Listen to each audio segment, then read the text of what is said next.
before the cave had finished being rigged, we had diving kit started to move down the cave, you know, being staged at the various stage points. When the guys came down to camp, you know, to the first underground camp, their plan was to rig to the sump, and we actually had Jason coming right up behind them with his diving kit ready to dive. So as soon as the route down to the sump was rigged, Jason could actually get in there and reline sump 1 and 2. And he actually managed to do that in a single dive. The very next day, myself and a team were down here moving more diving kit down. So we got myself and mine and Mirik's diving kit down to the sump. Spent a few hours building up our rebreathers, putting regs on cylinders, weighting cylinders in the water, making sure everything would be ready for when we wanted to dive.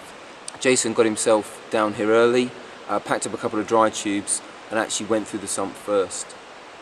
He was then able to set up camp on the far side so that there was space for us on the near side to finish packing dry tubes and dive through.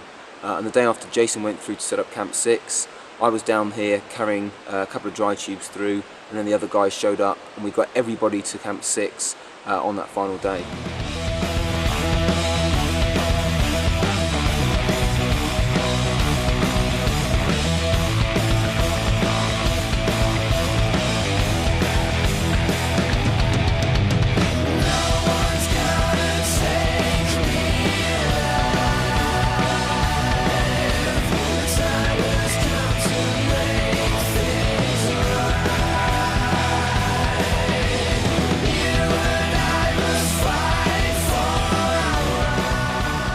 So we'd had 2 dives in the sump and we hadn't found what we were looking for. We were looking for the main way forward.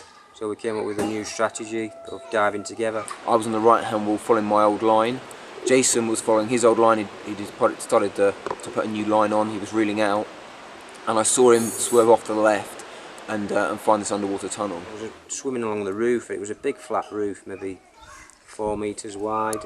And it was dipping down gradually all the time. And after about 300 metres it was down at 60 metres depth, so we knew we'd found the way forward at that point. And that left us with 1 final day's worth of diving.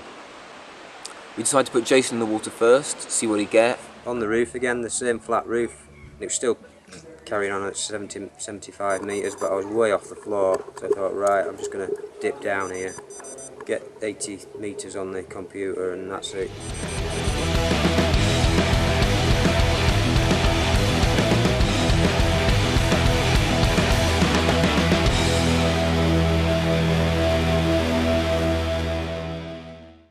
It's a beautiful cave, it's amazing.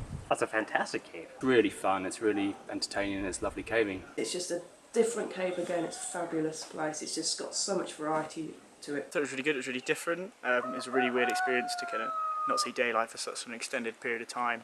Gorgeous cave, especially all the bottom section. It's very, very beautiful. It was definitely worth it.